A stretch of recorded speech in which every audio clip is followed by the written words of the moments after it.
तुम लोग कुछ सोच रहे हो ना? हाँ, स्कूल खत्म होने वाला है। अब हम क्या करेंगे? मैं तो सीधे शहर जाऊंगा। यहाँ कुछ नहीं रखा। पैसे कमाऊंगा, यही मौका है। तुमसे उम्मीद थी कबीर, लेकिन मुझे लगता है यहाँ रहकर भी कुछ किया जा सकता है।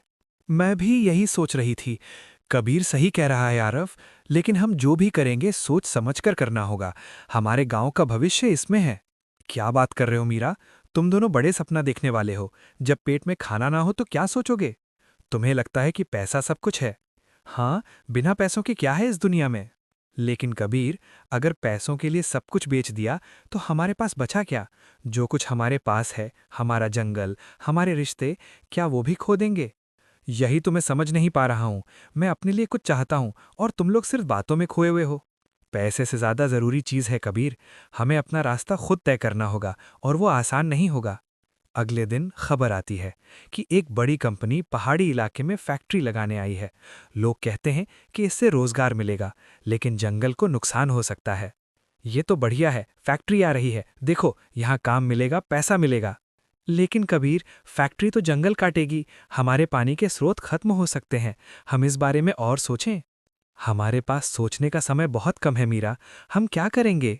क्या तुम दोनों डरपोक हो? ये तो एक बड़ा मौका है। अगर हम इसका फायदा नहीं उठाते तो पछताएंगे। मुझे लगता है हमें ये सब बिना सोचे समझे नहीं करना चाहिए। हमें गांव वालों से बात करनी चाहिए। हाँ, हमें सबकी राय लेनी चाहिए।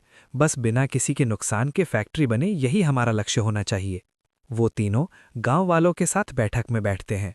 मीरा गांव वालों से चर्चा करती है, आरव जानकारियां इकट्ठा करता है और कबीर फैक्ट्री के फायदे के बारे में सोच रहा है।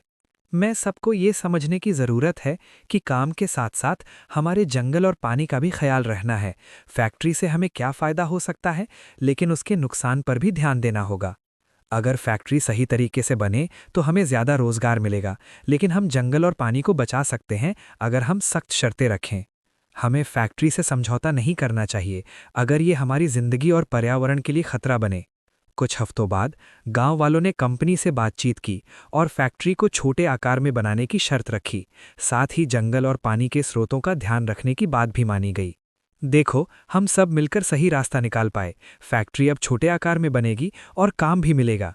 हमने सबकी राय ली और सबसे अच्छा रास्ता चुना। जीवन में हमेशा यही करना चाहिए, सभी पहलुओं को समझकर फैसले लेना। पैसे और फायदे से ज़्यादा ज़रूरी चीज़ ये है कि हम खुद को कैसे रखते हैं। आज मैं समझ रहा हूं आरव, तुम दोनों सही थे।